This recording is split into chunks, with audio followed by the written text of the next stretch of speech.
2025, is this the year you finally take the leap into home ownership, or is renting still the smarter choice in Toronto?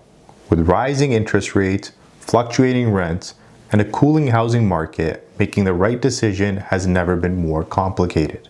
But don't worry, we're breaking down the pros and cons of buying versus renting in Toronto this year and helping you decide what's best for you. Make sure to stay until the end of the video where we do a complete breakdown of what it costs to own versus rent a home in Toronto. If you're new here, my name is Harkirat Singh, broker with Harmony Real Estate Group. I help buyers and sellers move smoothly and seamlessly across the GTA. I drop weekly videos with valuable insights to you whether you're a buyer or a seller looking to navigate this real estate market. The purpose behind these videos is to provide educational and insightful content so that you as a consumer can make better informed decisions when navigating the Toronto real estate market. If you get any value out of this type of content, make sure to like and hit the subscribe button. If you have any questions or would like to work with our team, you can book a call by clicking on the first link in the description below. To make an informed decision, it's essential to understand Toronto's current market along with the changing housing landscape and how recent economic factors have impacted both buying and renting. We'll talk about the true cost of home ownership and the reality of renting. Are you just throwing money away on rent? There's also personal considerations like life stability, career plans, relationship status, mobility, location, financial stability, and more. Home prices are still high despite some recent cooling, while rents have been fluctuating due to various economic factors. So where do things stand in 2025? Based on the graphs presented from data pulled from the Toronto Regional Real Estate Board, median prices across the city of Toronto have dropped 26% from the peak of February 2022 to December 2022. There have been some seasonal increases as seen in the spring markets of 2023 and 2024, but overall prices are down 23% in the city of Toronto from the peak. In terms of the rental market, the median lease price across the city of Toronto rose by 37% from $2,050 in December 2020 to October 2023. The good news is rents have been falling in the city of Toronto since October 2024 and have dropped 8 to 9%. According to an article by the Financial Post, renters now make up 33% of Canadian households, the highest percentage ever, driven by the high cost of home ownership and aging demographic. But on the other hand, a recent survey conducted by Wahi indicates nearly 1 in 5 Canadians are considering buying a home. So let's dive in and see why buying a home might be the right decision for some people versus renting. The first reason is building equity and long-term investment. When buying a home, you're investing in an asset that appreciates over time. Unlike renting, where your monthly payments go to a landlord, home ownership actually helps you build equity. With each mortgage payment, you pay down the principal and own more of the property, which increases in value over time, especially in markets like Toronto. This also shields you from inflation. As we've seen in the last couple of years, as inflation rose, so did shelter costs. Homeowners benefit from inflation because they own assets which continue to hold their value against the currency that's being devalued, making it a great inflation hedge. The second reason is stability and predictable payments. With a fixed rate mortgage, you can lock in your monthly payment, which means no unexpected rent increases. This stability can help you plan your finances more effectively and avoid sudden jumps in shelter and housing costs. Renting, on the other hand, often means facing annual rent hikes, especially if it's a home or a condo built after 2018 where there is no rent control. However, this hasn't been the case recently, with more homeowners opting for variable rate mortgages as they purchased when money was practically free. Their monthly mortgage costs have risen exponentially after Bank of Canada's vicious rate hike cycle. The third reason is personalization and control over your property. Home ownership gives you the freedom to customize and renovate your property, whether it's upgrading the appliances, renovating a bathroom, or simply painting the walls. You can truly make your home your own. Renters, however, are often limited in what changes they can make. Additionally, home ownership provides a greater sense of stability and permanence. You are not at the mercy of a landlord's decision to increase rent or sell the property, allowing you to stay rooted in a community. Lastly, there are many other benefits such as principal residence exemption, capital appreciation, and the potential for rental income. The principal residence exemption is a crucial tax benefit for Canadian homeowners, leaving more money in your pocket when the time comes to sell your house. You don't have to pay any tax on capital gains that you make from the sale, making homes a savings or investment vehicle in Canada. There are some drawbacks to this, as more and more Canadians are parking their money in homes, decreasing output in our country's GDP. Close to 70% of Canadian households' net worth is tied up in their primary residences, making homes a wealth building tool. There's a report by RBC that shows Canadian homeowners' net worth is 4 times higher than renters, and how Canadian housing has long been the primary driver of wealth accumulation. Over time, home values tend to appreciate, particularly in desirable locations. If you hold on to your home long enough, you may see a significant return on investment. In growing cities like Toronto, in the last 40 years, homes have appreciated on average 6 to 7% per year. Now let's examine the benefit of renting. The first reason why it may be beneficial to rent is flexibility and access to better locations. One of the biggest advantages of renting is flexibility. Whether you're moving for work, pursuing education, or simply want the freedom to explore different neighborhoods, renting allows you to pick up and go without the commitment of owning a property. Renting can offer access to locations that might otherwise be out of reach for buyers. In expensive cities like Toronto, buying may be unaffordable, but renting in prime neighborhoods allows you to live closer to work, public transit, and amenities without the high price tag of a home ownership. The second reason is lower upfront costs with lower financial risk. Buying a home comes with hefty upfront costs like a down payment, closing costs, and home inspections. Renting, on the other hand, typically only requires a security deposit and first month's rent. For many people, renting is a much more affordable option in the short term. When you rent, you don't have to worry about maintenance or repair costs. If the fridge breaks or the roof leaks, the landlord is responsible for fixing it. Renting can be less risky than buying, especially in a volatile housing market.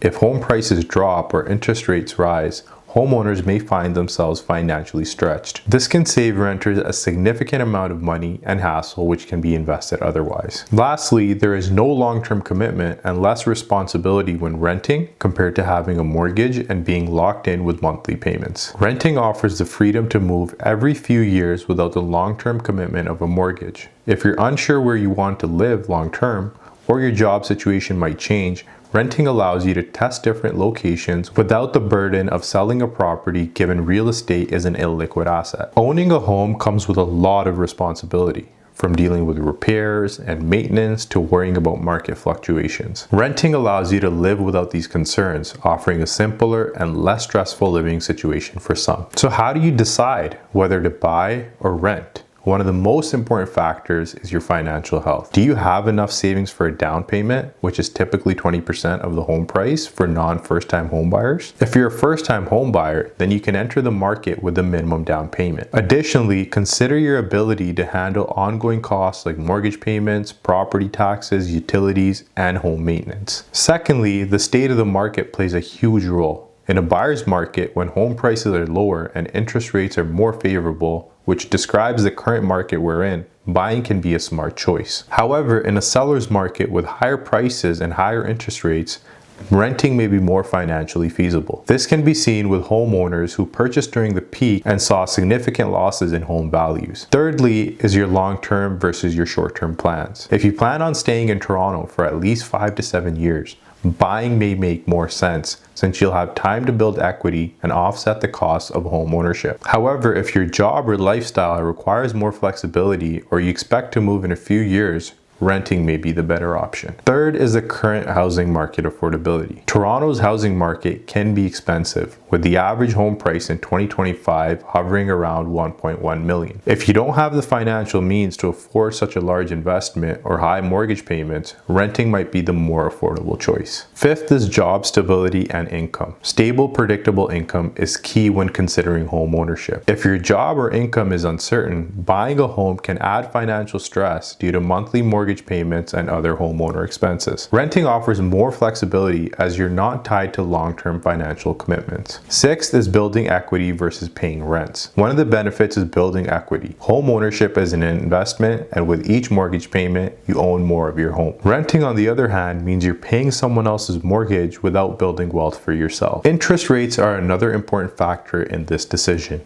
In 2025, rates are relatively higher than they were in previous years, making home ownership more expensive for many buyers. With higher interest rates, monthly mortgage payments may be higher, which could impact your ability to afford. While the housing market is cooling, rents in Toronto have also fluctuated. This means renting could become more affordable in the short term, but it may still rise over the next few years. We've heard the pros and cons of buying versus renting, but what do the experts say about Toronto's real estate market in 2025? The Toronto Real Estate Board Market Outlook and Year in Review reports reveal that a well-supplied housing market will keep average annual home prices growth at the rate of inflation, with the average selling price increasing moderately in the GTA over the course of the year. For 2025, TREB forecasts a total of 76,000 home sales in 2025, up by 12.4% over 2024. Lower borrowing costs coupled with ample supply will improve affordability and prompt more buyers to move off the sidelines. The average selling price is to reach $1,147,000, up by 2.6% over 2024 for all home types combined. Price growth will be stronger for single-family homes as compared to the well-supplied condo market. First-time home buyers will account for 42% of intending home buyers. Buying versus renting a detached bungalow home in Toronto, we're going to look at three things.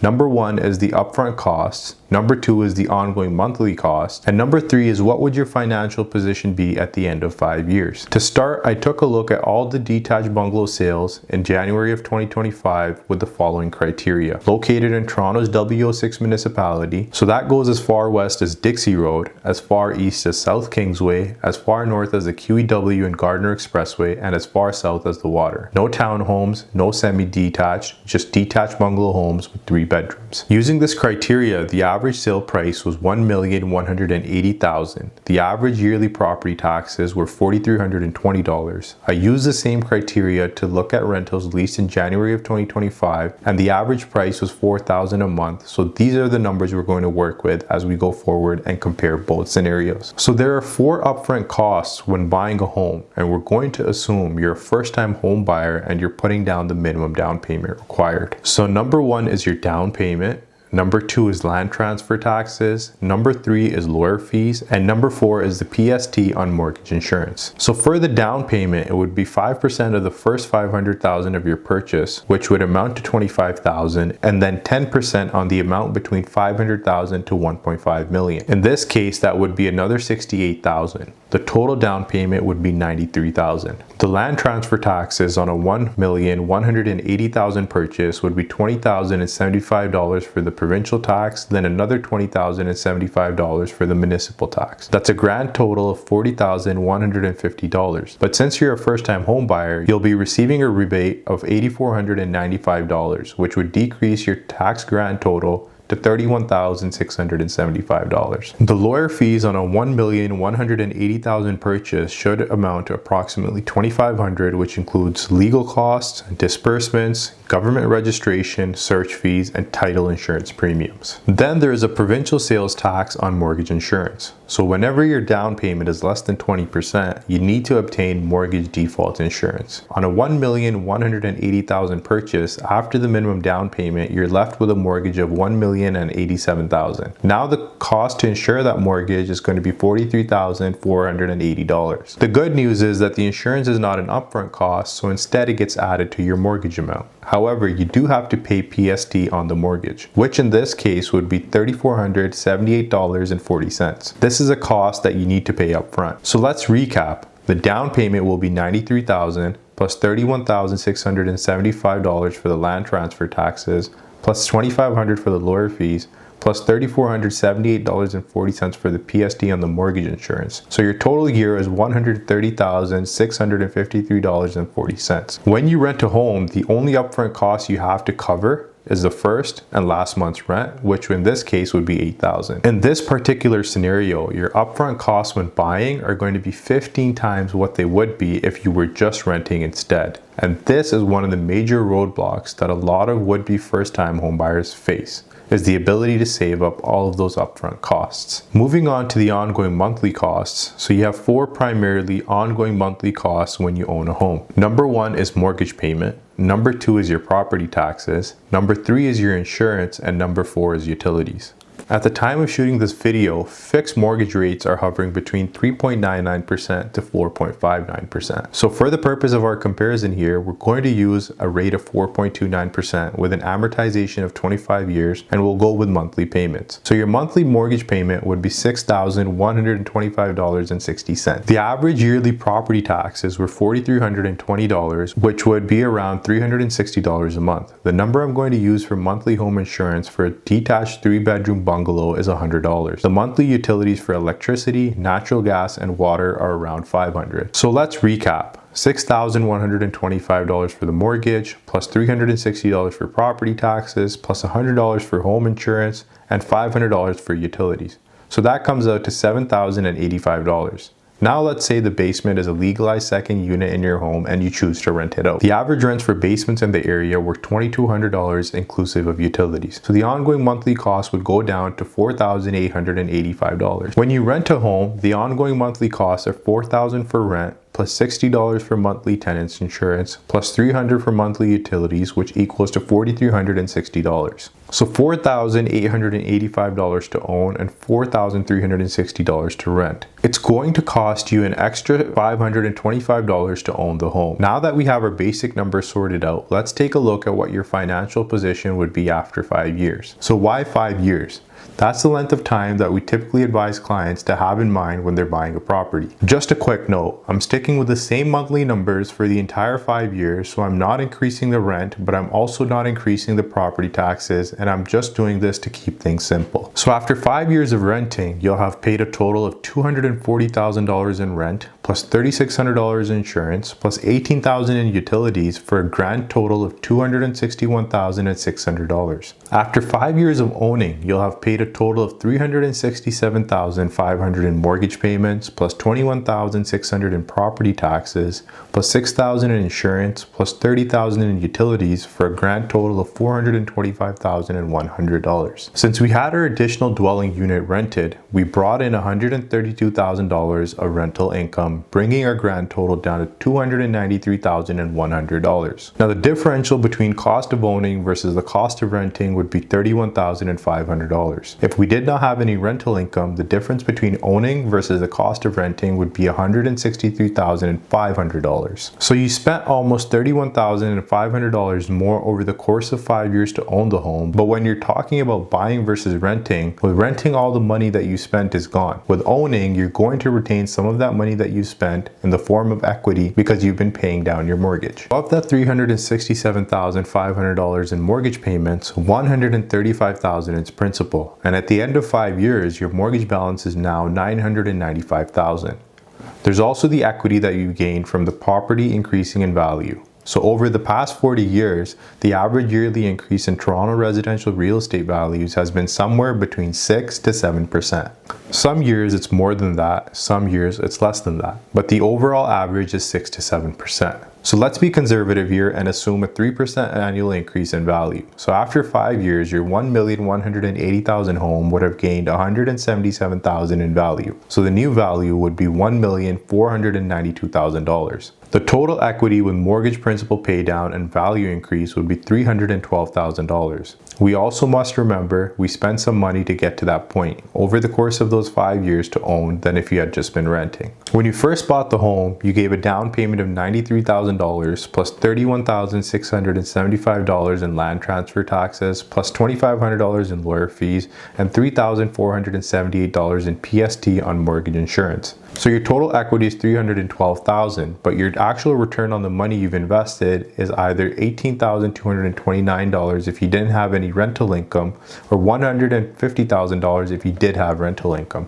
What if we were to be a little bit more optimistic and assume a 5% yearly increase in value? Now, after 5 years, your $1,180,000 home would have gained $295,000 in value, so the new value would be $1,610,000. The return on your money you've invested is either $268,000 or $136,000, just depending on if you had any additional rental income. With that being said, owning is not the best option for everyone. Depending on if you want or need the freedom to move around and not be tied down to a particular property long term, then renting may be the better choice for you. You could look at it and say, what if I were just to rent and take all the extra money that I otherwise would have spent on owning and invest it elsewhere? That's a fair approach, depending on what the investment would be, such as the S&P 500, which has been known to give an average return of 11 to 12% since the last 40 years. In the end, whether you should buy or rent in Toronto in 2025 comes down to your personal situation. Consider your finances, lifestyle, and long-term plans before making a decision. Both options have their benefits, and it's important to choose the one that fits your needs. In our next video, we'll be comparing the cost of owning versus renting a one-bedroom condo in the heart of Toronto. If you're a first-time homebuyer looking to purchase, feel free to book a call with me by clicking on the first link in the description below. Will you be buying or renting in Toronto this year? Let us know in the comments below. And don't forget to like and subscribe for more real estate insights. Thank you for watching, and I'll see you on the next one.